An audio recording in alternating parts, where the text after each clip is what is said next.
En cette période de crise, l'alimentation est le dernier budget incompressible des Français. Et pourtant, vendeurs et industriels jouent de plus en plus sur le poids des aliments pour alourdir notre facture. On a l'impression qu'on a créé les conditions d'une fraude massive invisible. En cause, la flambée des prix de certaines matières premières comme la viande, le lait ou encore les céréales. Pour maintenir leur marge, les industriels décident désormais de vendre moins pour gagner plus. Dans les hypermarchés, nous avons constaté l'existence de nouvelles fraudes, des fausses promotions sur le poids. 50% de ces offres seraient moins avantageuses que la promesse affichée. Je devrais avoir ce pack à 4,56 €. Or, il est vendu aujourd'hui à 5,47 €. Il y a moins d'une bouteille gratuite. Vous allez également découvrir que la plupart des produits que vous achetez depuis des années ont fondu en toute discrétion. Ce type de gâteau me semble vraiment plus petit qu'à une époque. Car le poids est devenu le moyen idéal d'augmenter le prix sans que le consommateur ne s'en aperçoive. Avant, ce paquet faisait 235 grammes. Maintenant, il n'en fait plus que 221. Et bien sûr, le prix n'a pas bougé. Aujourd'hui, la problématique poids est directement intégrée dans le processus de fabrication des aliments. Nous avons remonté la filière de produits très populaires comme la glace. Certaines matières premières sont tout simplement remplacées par du vent. La glace, il y a de l'air dedans, oui. C'est sûr que plus on met d'air à l'intérieur, plus on fait de marge. Enfin, nous nous sommes penchés sur les nouvelles recettes des plats préparés. L'eau, l'ingrédient low cost par excellence, est désormais utilisé pour alourdir les portions. Quand on vend l'eau au poids d'un autre ingrédient, c'est tout bénéfice pour l'industriel. Enquête sur le véritable poids de nos aliments.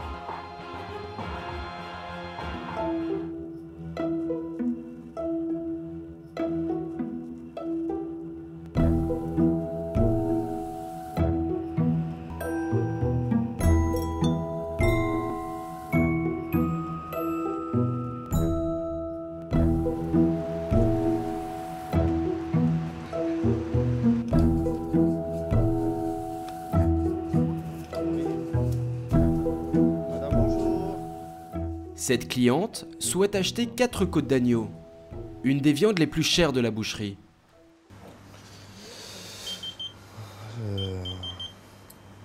Ça c'est 40 € le kilo. Ça. Voilà. Là ça fait 3,39 € pour une côte d'agneau qui fait 85 grammes. Donc retirez le gras. Mais en quelques secondes, cette côte d'agneau à 40 € du kilo va subir une cure d'amaigrissement.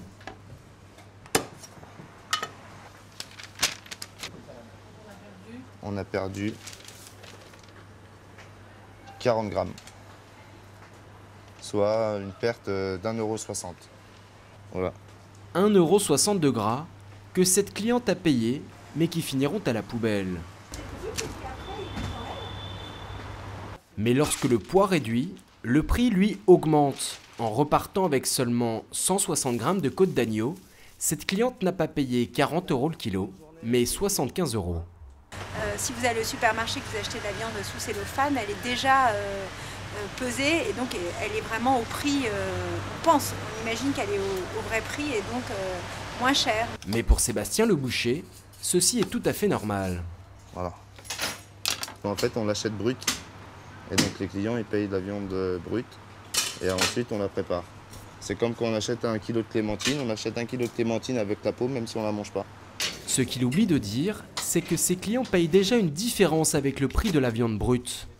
Selon nos informations, cette côte de bœuf par exemple coûte à ce boucher 17 € le kilo. Voilà, ça c'est une côte de bœuf brute. On la met telle quelle dans la vitrine.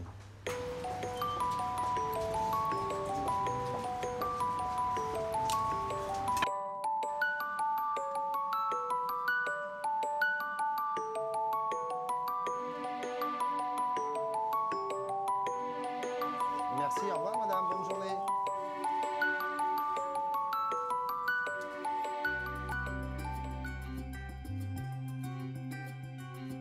Dans les rayons des hypermarchés, le regard des clients est attiré par de multiples offres, placées en tête de gondole. Gros volume égale petit prix, un produit gratuit, lot de 2. C'est ce que l'on appelle en langage marketing l'incitation d'achat par le volume. Elle représente 30% des ventes, car en achetant plus, le consommateur pense réaliser une bonne affaire. Nous avons souhaité le vérifier.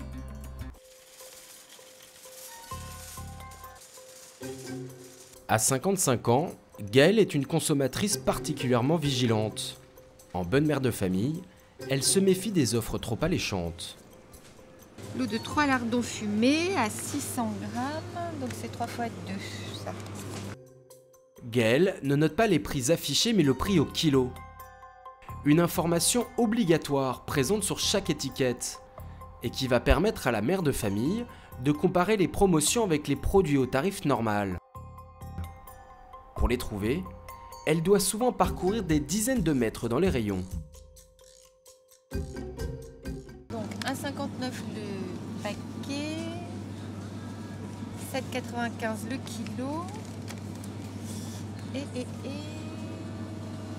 Ah oui, en promotion c'est plus intéressant, c'est 5,42 le kilo.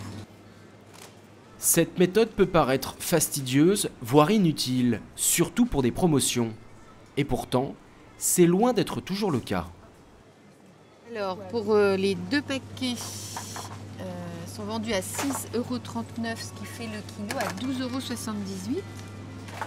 Alors que la promotion à 4 paquets nous met le kilo à 13,29 €. C'est le même, hein, exactement que le 4 paquets.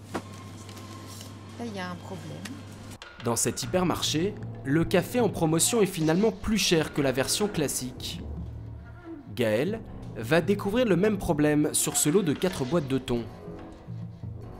Devant cette aberration, elle décide de demander des explications aux responsables de rayon. Le lot de 2 est moins cher au kilo que le lot de 4. Et il y a la même chose pour le thon. D'accord. En 4, il est plus cher que par 2. Pour la même qualité, la même catégorie. D'accord, effectivement, donc ce n'est pas normal, puisque normalement un lot de 4 doit être plus moins cher au kilo qu'un lot de 2. Alors nous, ce qui arrive au niveau de Cora, c'est qu'on a une politique de prix décentralisée. Donc nous, on s'aligne sur le prix de la concurrence locale. Et ce qui est possible par rapport à un prix national, c'est qu'on soit moins cher. C'est parfois incompréhensible pour le client au niveau du consommateur, mais c'est la réalité. Ce responsable l'admet, il pratique de fausses promotions. Il va donc devoir retirer de ses rayons toutes les offres non conformes.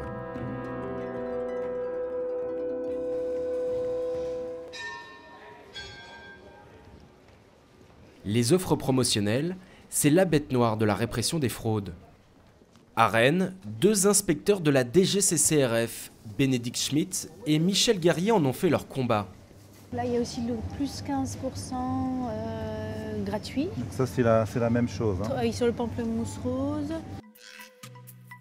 Aujourd'hui, ils passent au crible inopinément toutes les promotions de cette grande surface. Dans leur viseur, les promesses de gratuité. Comme ici, pour 3 bouteilles achetées, une offerte.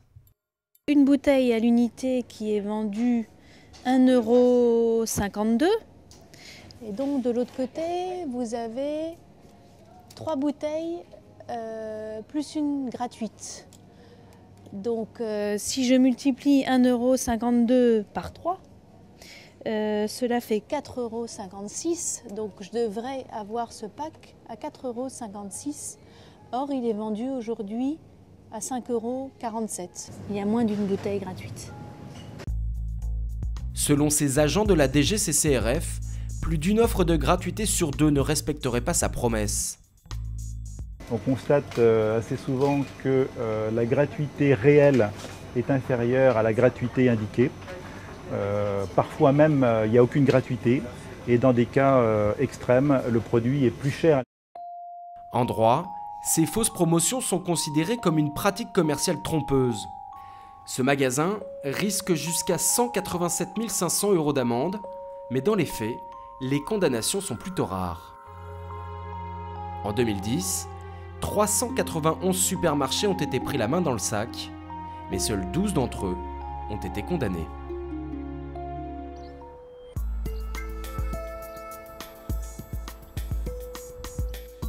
Villacoublay, en région parisienne.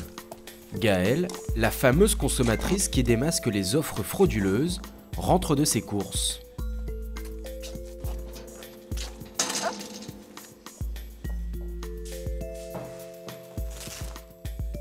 Depuis quelques mois, son premier réflexe est de sortir sa balance, car elle l'affirme, elle aurait détecté une autre anomalie de poids.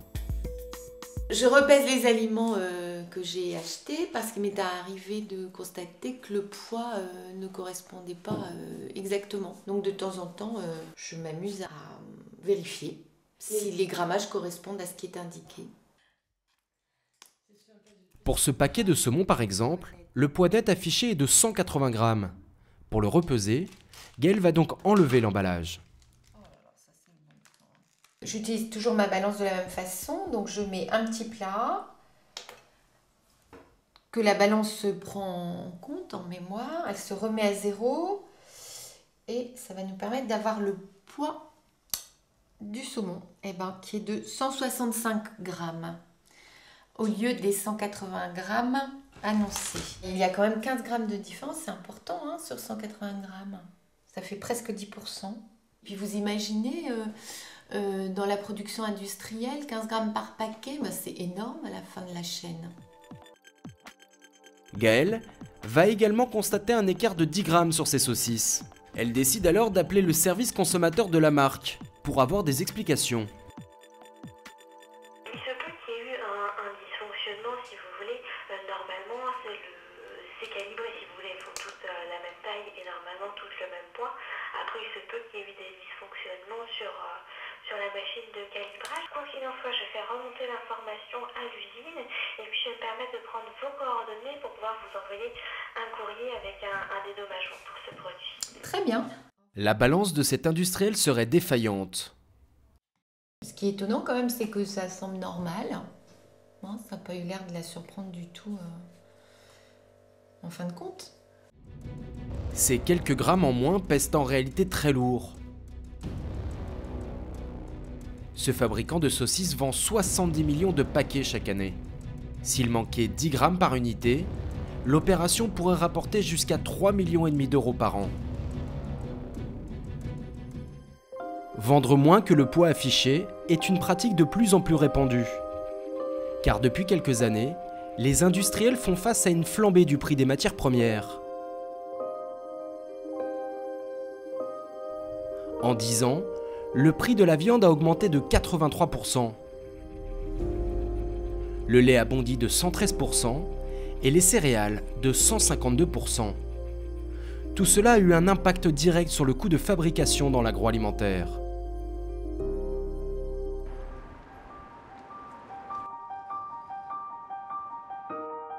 Christophe Labbé est journaliste spécialiste de la consommation.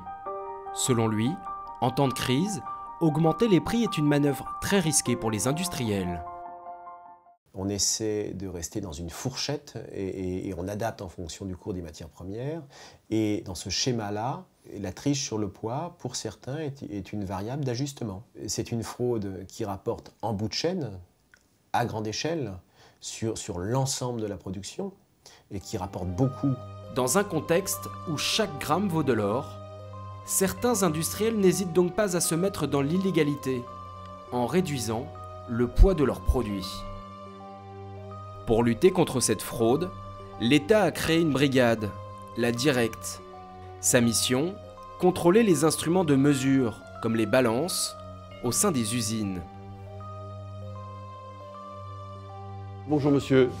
Monsieur, contrôle de la Directe. Nous effectuons un contrôle de vos instruments de pesage. Cette usine commercialise 4000 tonnes d'agneaux par an. Avant d'être mise en vente, chaque barquette est pesée, car c'est le poids qui va déterminer son prix. Vous pouvez nous montrer où sont les 3 chaînes de production? Oui. Vous avez la première qui est juste devant vous, là, qui pèse les caissettes qu'on appelle. Oui. Les deux agents vont prélever des barquettes au hasard pour ensuite les repeser avec leur propre balance. Alors, 827. 827. On a toujours un peu l'appréhension d'avoir des erreurs. Hein. 631. Voilà, c'est bon. impeccable. Mais rapidement, les agents vont constater des écarts entre le poids affiché 332 et le poids réel. 326. Tant que cette différence ne dépasse pas 4 grammes, le directeur reste dans la légalité. C'est ce que l'on appelle l'écart toléré. Sur certaines barquettes, Brigitte et René vont découvrir un écart de poids beaucoup plus important. Alors, 1445, 1414, 1585, 1555. Donc, toujours nos 30 grammes. Ouais, il y a 22, 29, 30.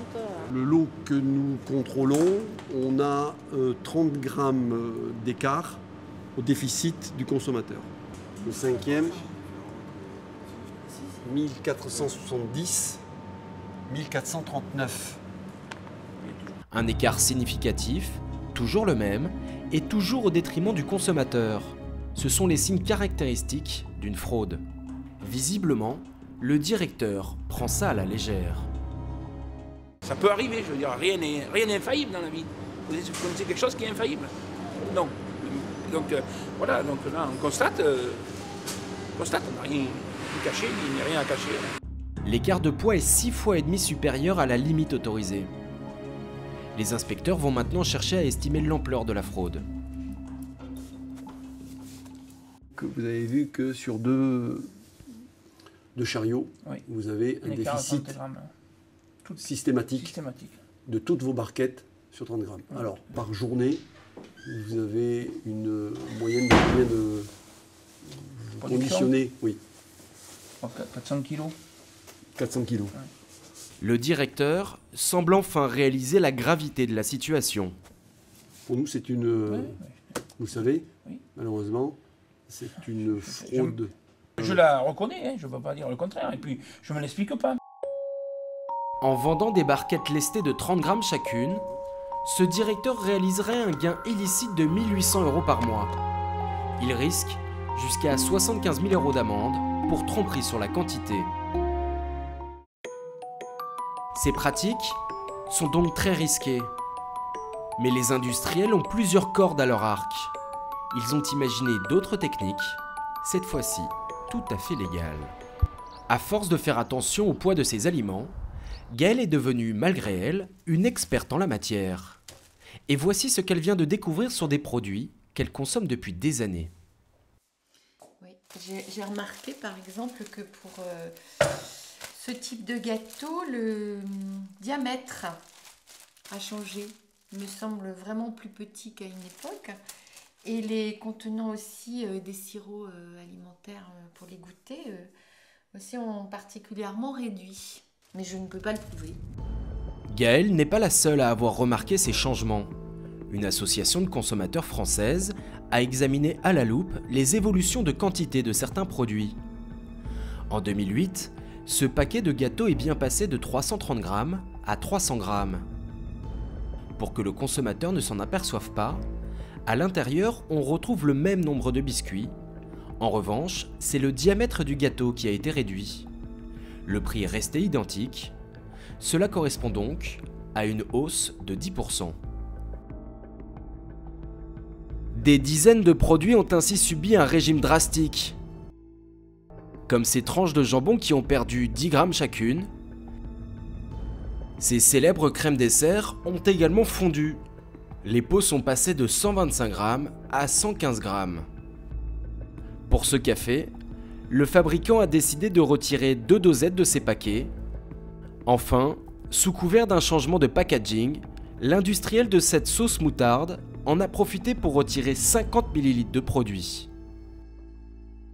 On ne fait pas très attention, hein. C'est des produits qui sont au niveau de votre main. Ça fait 20 ans que vous les achetez, vous les prenez sans les vérifier. Puis c'est en arrivant à la maison, en les rangeant, que je me suis dit, mais c'est devenu des petits paquets. Mais pour pouvoir effectuer cette comparaison, il faudrait avoir les anciens paquets. Problème, ils ont tous disparu du marché. En Europe, une seule personne les a conservés. Cet homme, nous l'avons retrouvé au nord de l'Allemagne, à Hambourg. Armin Valette est chargé de mission pour une association de consommateurs. Depuis 7 ans, il collecte des emballages qui vont tous par deux. Par exemple, ici, sur ces soupes instantanées, avant, elles permettaient de faire 4 assiettes. Maintenant, ce n'est plus que 3. Les barres chocolatées, c'est pareil. Avant, ce paquet faisait 235 grammes. Maintenant, il n'en fait plus que 221. Et bien sûr, le prix n'a pas bougé. L'emballage est le même, mais le contenu est allégé. Cette pratique porte un nom, l'inflation masquée. Le but est clair, augmenter les prix sans que le consommateur ne s'en aperçoive. Les industriels de tous les pays européens raffolent de cette méthode.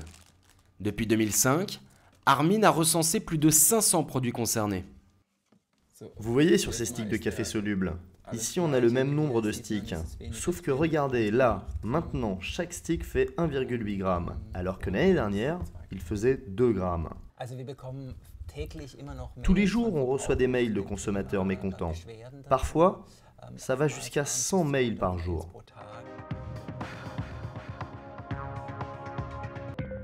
Jusqu'à présent, certains produits de grande consommation comme le riz, le fromage ou encore les céréales échappaient à ces inflations masquées. Le riz par exemple ne pouvait être commercialisé qu'en 7 formats différents, dont les plus courants étaient 250 grammes, 500 grammes ou encore 1 kg. Mais en 2007, le Parlement européen fait volte-face et libéralise les formats de tous les aliments emballés. Le riz peut désormais être vendu dans des paquets de 450 grammes, un format qui n'existait pas auparavant. On trouve également du beurre en plaquettes de 100 grammes. Jusqu'à présent, il ne pouvait être vendu en dessous de 125 grammes. Pour le sel, c'est exactement la même chose. Il est désormais proposé en format de 68 grammes, alors que lui aussi ne pouvait être vendu en dessous de 125 grammes. Des bouleversements qui ne vont pas dans l'intérêt du consommateur, selon le journaliste Christophe Labbé. En fait, le consommateur, il voit de moins en moins clair. Parce que quand vous avez un format standardisé, vous êtes en mesure de comparer les prix, à peu près. Si vous avez une foultitude de formats pour un même produit qui sont tous différents, vous êtes obligé d'avoir la calculette à la main pour comparer les prix. Et ça, c'est le fruit d'un lobbying de l'agroalimentaire et un lobbying constant de l'agroalimentaire. Selon Christophe Labbé, les lobbies de l'industrie agroalimentaire seraient derrière cette loi. Pour le vérifier, nous sommes repartis en Allemagne, à Berlin. C'est là-bas que nous avons retrouvé celui qui a fait voter cette directive au Parlement européen. Entre 2004 et 2010, Günther Verheugen était commissaire chargé de l'entreprise et de l'industrie. Nous lui avons donc demandé quel rôle avaient joué les lobbies dans cette directive. Pendant la période où j'étais commissaire, les industriels étaient totalement silencieux. Je n'ai eu aucune entrevue avec eux. Je ne me rappelle même pas avoir reçu de courrier de leur part.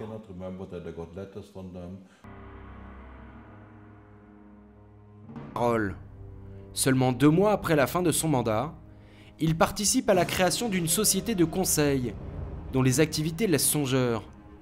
Il est question de séminaires et de recommandations stratégiques dans le domaine de la politique européenne, destinée aux leaders des entreprises privées et publiques.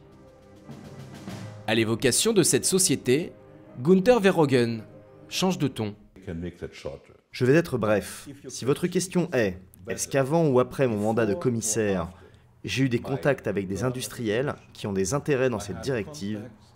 La réponse est à 100% non. Non. D'accord ? Non. Non. OK.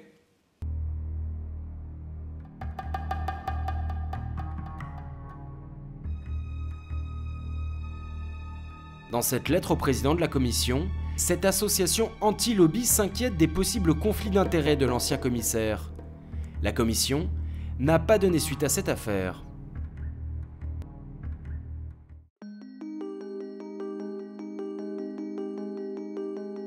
Cette directive européenne a considérablement bouleversé le paysage de nos hypermarchés.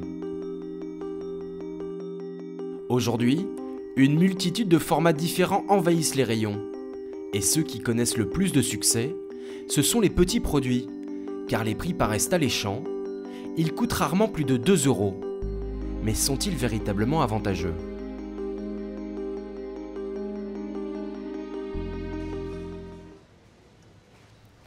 Delphine travaille pour une association de consommateurs.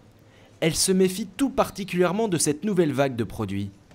Dans son viseur, la version mini d'un camembert, ici à gauche sur l'image, vendue à seulement 1,10 €. Si vous ne regardez que le prix d'achat et pas le prix au kilo, vous allez aller sur le petit parce qu'il est à 1,10 €. Alors que si vous le comparez au kilo, c'est lui le plus cher.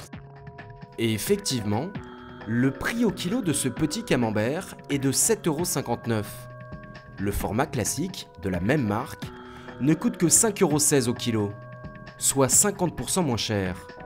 Les gens sont tentés de penser qu'ils le paient moins cher parce que le prix à l'achat affiché est moins cher, il y a moins de quantité. Alors qu'en réalité, in fine, il le paie plus cher. Ces petits formats ont été imaginés par les fabricants pour répondre à la baisse du pouvoir d'achat, mais aussi au changement de comportement des consommateurs. Avec la crise, les gens qui vivent de plus en plus seuls, vous avez également toute cette notion de gaspillage. Donc c'est vrai que les marques en profitent et les gens vont vers ces petits produits à mini format. Pour son association de consommateurs, Delphine recense tous les prix des mini-produits. Alors qu'un saucisson classique coûte 14,68 € le kilo, la version miniature est vendue 26,90 €. Le paquet familial de purée, lui, coûte 6,36 € le kilo, contre 11,44 € pour les formats individuels. Côté boisson, le prix au litre d'une bouteille de soda se vend 1,23 €. Les mini-canettes coûtent en moyenne 2,86 € du litre. Mais la démonstration de Delphine ne s'arrête pas là. J'ai pris les mêmes produits, mêmes caractéristiques, mais avec deux formats différents. Donc là, ici, j'ai le format individuel, l'eau, le café, le camembert, les soupes. Et là, ici, j'ai les formats normaux, familiaux, avec pareil, le café, le soupe, le camembert et l'eau. Et donc, en poids, on est en équivalent. Hein. Et donc, on va voir au niveau de la note ce que ça va donner. Dans ces deux paniers, il y a exactement le même poids d'aliments, de la même marque. 12,91 €. La facture du panier rempli de format traditionnel s'élève à 8,27 €. Celle des petits formats grimpe à 12,91 €. Donc on est à pratiquement 50% d'écart entre deux paniers de même quantité, mais juste en format différent. Comment les industriels justifient-ils une telle différence de prix ? Un seul d'entre eux a accepté de nous répondre, et il se trouve à Lyon. Patrick Bompard est responsable des saucissons secs chez un poids lourd de la charcuterie. Il commercialise un produit consommé par 15 millions de Français. C'est un produit qui est aujourd'hui en 260 grammes, et c'est une droite qui a un intérêt par rapport au produit original de saucisson, de pouvoir être coupé et de faire des petites rondelles de façon facile et pratique pour l'apéritif. Ce saucisson classique a été décliné en 7 tailles différentes. Les mini-formats font partie de la stratégie commerciale de l'entreprise, car ils permettent de vendre des produits moins chers à l'unité, qui attirent les clients. On a plutôt une augmentation de la consommation de ce type de produits, qui sont des produits plaisir, et qui en période de crise permettent d'avoir accès à un produit plaisir à un coût moindre. Les mini-produits ont permis à la marque de gagner 4 millions de consommateurs supplémentaires. Et s'ils sont moins chers à l'unité que le saucisson standard, ils sont en revanche jusqu'à 80% plus chers au kilo. Patrick Bompard a toute une liste d'explications. C'est-à-dire pour faire sécher des produits, vous avez besoin que l'air circule entre les produits. Et pour faire sécher 100 grammes de petites pièces, il faut plus de place que pour faire sécher 260 grammes de pièces classiques. Donc en termes d'espace nécessaire d'immobilisation de frais fixes, c'est beaucoup plus important sur des petites pièces que sur des grosses pièces. On a à peu près le même temps pour rentrer ces produits-là dans un sachet qu'un produit de 400 grammes dans un sachet. Et au final, pour le même temps, vous avez soit 100 grammes, soit 400 grammes. Donc aussi une hausse, des coûts fixes supérieurs pour les petits produits que sur les grands produits. Des coûts de production plus élevés, un rendement plus faible, mais Patrick Bompard va nous faire une autre révélation. Nous, quand on vend un produit, on a un écart qui est aux alentours de 20%, je dirais, entre un produit classique et les plus petits produits. Nous, on n'a pas la maîtrise sur cet écart en magasin. Une loi du Code du commerce permet aux grandes surfaces de fixer librement leurs prix. Selon Patrick Bompard, les distributeurs en profiteraient pour se faire une marge plus importante sur les petits produits. Il peut fixer le prix comme il veut, donc s'il est en concurrence sur tel ou tel produit, s'il est en promotion sur tel ou tel produit, il peut être plus agressif en prix sur un produit plutôt qu'un autre. Pour en avoir le cœur net, nous décidons de demander des explications à un distributeur. Je vous appelle parce qu'on prépare actuellement un documentaire sur le poids des aliments et on s'est rendu compte dans plusieurs hypermarchés, supermarchés, dont Dino, que certains produits vendus en petites portions étaient beaucoup plus chers que les produits classiques. Et j'ai pas du tout ce type d'information-là.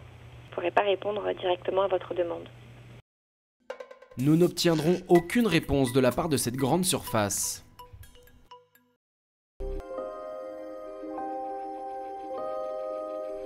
Les prix pratiqués sur les mini-produits sont de plus en plus contestés par les associations de consommateurs. Alors, pour ne pas diminuer le poids de leurs aliments, désormais certains fabricants préfèrent modifier la composition de leurs recettes pour qu'elles coûtent moins cher à produire.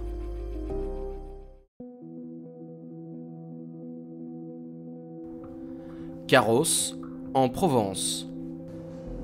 Stéphane Bernardoni dirige une entreprise de crème glacée, l'un des aliments préférés des Français. C'est bon, Georges? Tout va bien, c'est fini? Donc on peut la turbiner à 1 heure, elle sera assez maturée? Oui, elle a 3 heures de maturation. Ok, 3 heures de maturation. Ce matin, ils produisent de la glace à la vanille. Tous les ingrédients sont mélangés et passent de cuve en cuve pour cuire ensemble puis refroidir. Donc là, notre vanille est maturée. Une fois que la glace est reposée, c'est un peu comme de la pâte à crêpes. Une fois que c'est reposé, on peut la passer au freezer. La dernière étape, c'est celle du foisonnement, là où la glace passe de l'état liquide à celui de solide. Là, il y a un arbre avec des couteaux qui grattent le tour, ça refroidit autour et ça gratte ce qui est au fur et à mesure congelé. Et à l'intérieur, il y a l'air qui est incorporé, d'où le foisonnement. On injecte de l'air pour faire de la glace. La glace, il y a de l'air dedans, oui. De l'air dans la glace, et à écouter Stéphane, ce serait indispensable. Si on met pas de l'air, on fait quoi? On fait de la gratte à cake, comme à la maison. C'est-à-dire que vous mettez votre mix dans le congélateur, vous le congelez, c'est du béton. Le fait d'incorporer l'air, c'est ce qui fait l'onctuosité. Mais l'air a en réalité une deuxième fonction. Sous forme liquide, 1 litre de glace pèse 1,2 kg. L'étape du foisonnement va lui faire perdre beaucoup de poids. Mais à la sortie, notre litre de glace, on a la balance. Nous, on a fait notre poids, on est à 1 litre, on est à 650 grammes en glace, 750 grammes en sorbet. 2 fois moins de poids, mais grâce à l'air, Stéphane a créé du volume, gratuitement. Et pas question d'en perdre une miette. Donc là, j'ai marqué la vanille en 2,3 litres, c'est la contenance de notre bac. À 13h30, on a mis en route, on va peser.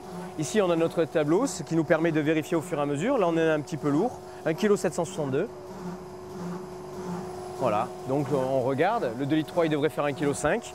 On va augmenter le foisonnement, donc là c'est non conforme. Stéphane module constamment le pourcentage d'air jusqu'à parvenir au réglage parfait, celui qui va maximiser l'onctuosité, mais surtout sa rentabilité, car chaque pot doit contenir environ 45% d'air. Sur 1 litre de glace à 5 €, le consommateur paie donc 2,25 € de vent. 510, conforme. C'est sûr que plus on met d'air à l'intérieur, plus on fait de marge. Voilà.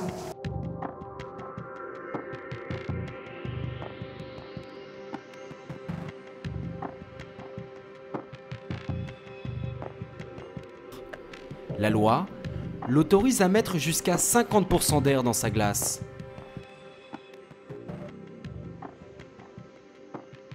Ce fabricant est en dessous du seuil légal.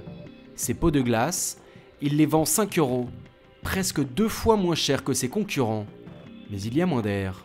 Donc forcément, quand un mec il me dit ouais, elle est moins chère chez un tel, je dis mais pèse-la et tu verras, il te met rien dedans. Tu vends que de l'air.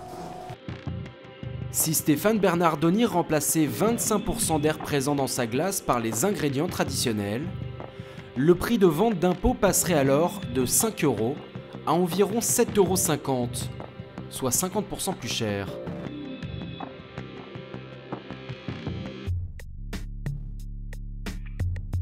Mais il y a un autre ingrédient idéal pour jouer sur le poids. Les industriels l'affectionnent car il est presque aussi bon marché que l'air. Cet ingrédient low cost, c'est l'eau.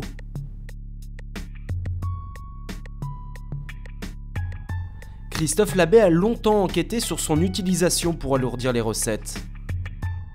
On vend énormément d'eau dans l'agroalimentaire et tout est fait pour vendre le maximum d'eau dans les produits pour en injecter le maximum parce que ça fait du poids et que ça coûte pas cher, ça coûte quasi zéro. Par exemple, vous avez la pratique du mouillage qui est strictement interdit, de mouillage des coquilles Saint-Jacques. Vous allez mouiller les coquilles Saint-Jacques avant de les congeler et vous allez pouvoir obtenir un gain de poids de 30% à peu près. Quand vous vendrez le produit au poids, ben ça fait autant de gagner au final pour l'industriel. Aujourd'hui, des dizaines de produits alimentaires manufacturés seraient remplis d'eau. On en trouve par exemple dans le jambon, dans certains plats cuisinés et même dans les blocs de foie gras. Mais il est très difficile de connaître le pourcentage d'eau exact présent dans chaque produit, car les fabricants n'ont pas l'obligation de l'inscrire. Le seul moyen de le savoir est donc d'effectuer des analyses.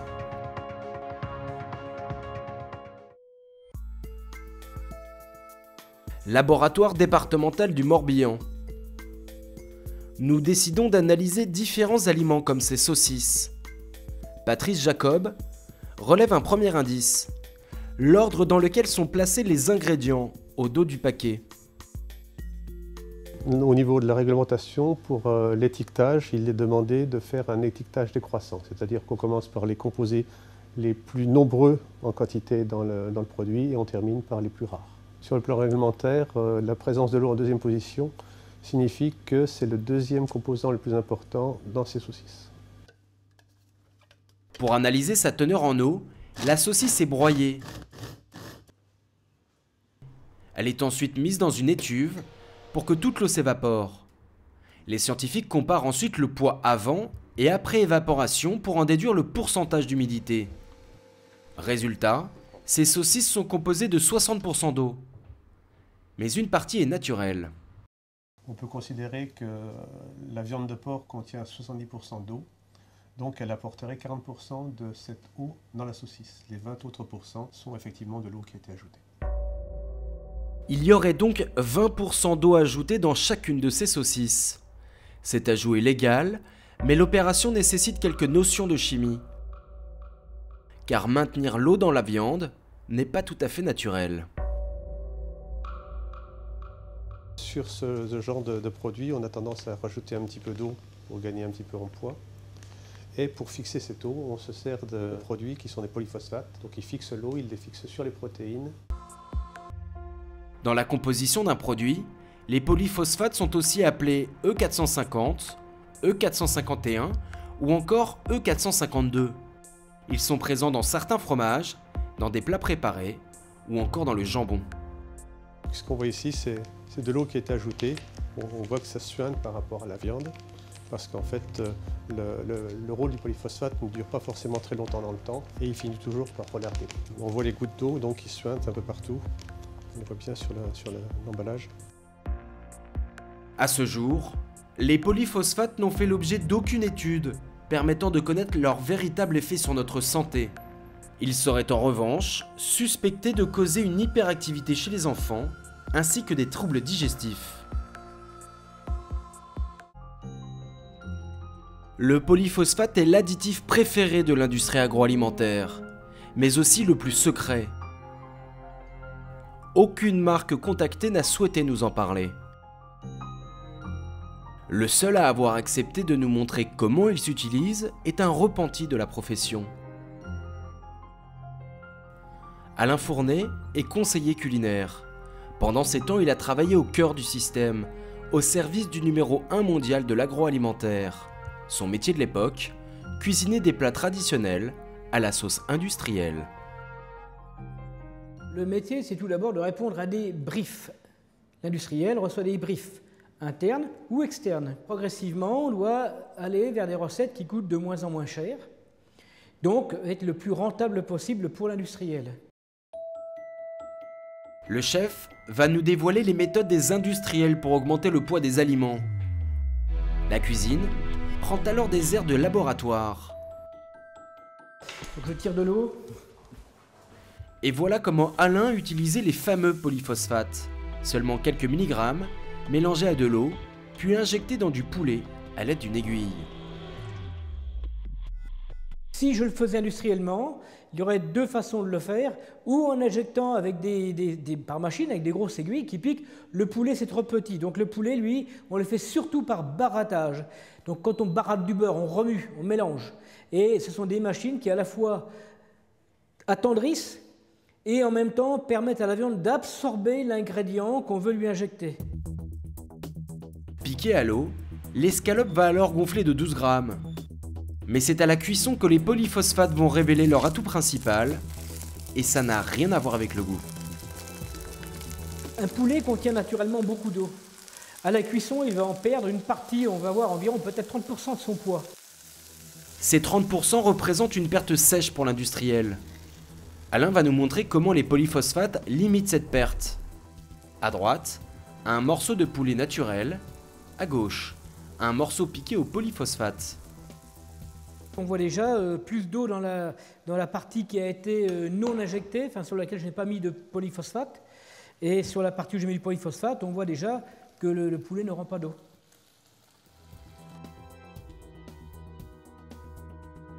Ces deux morceaux de poulet pesaient exactement le même poids au départ.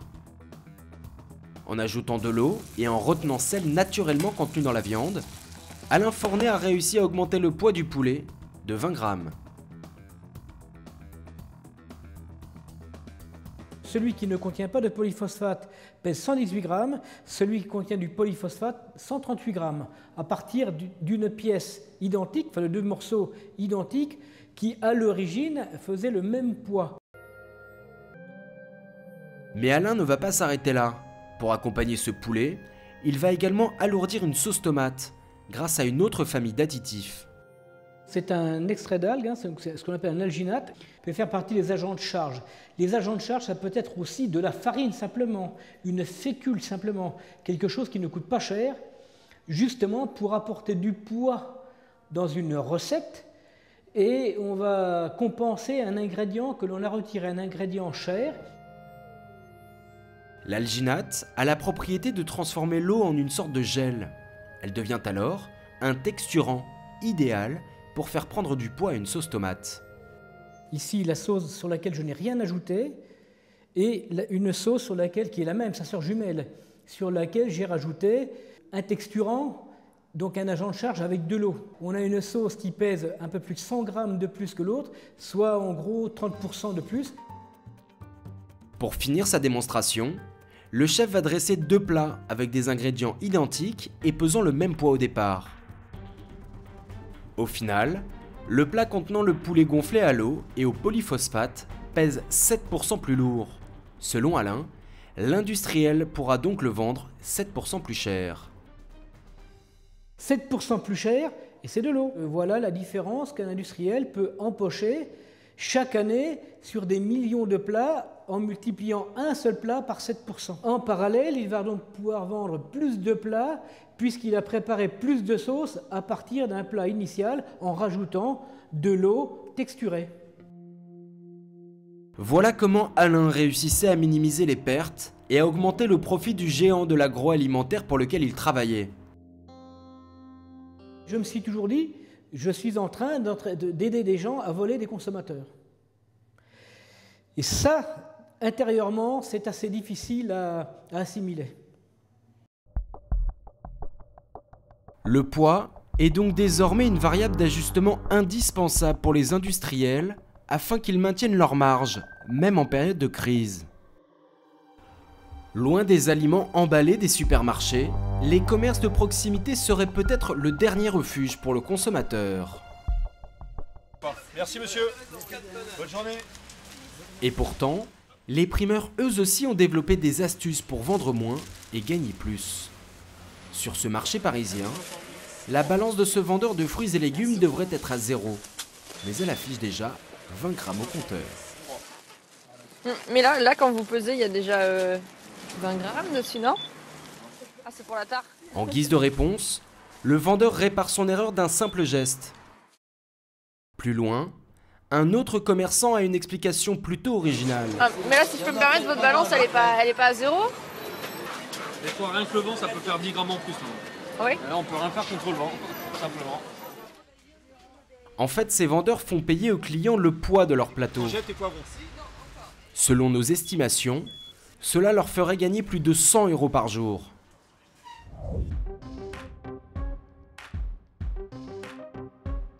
À Valréas, dans le sud de la France, nous retrouvons Brigitte et René, les deux inspecteurs de la Directe, la répression des fraudes.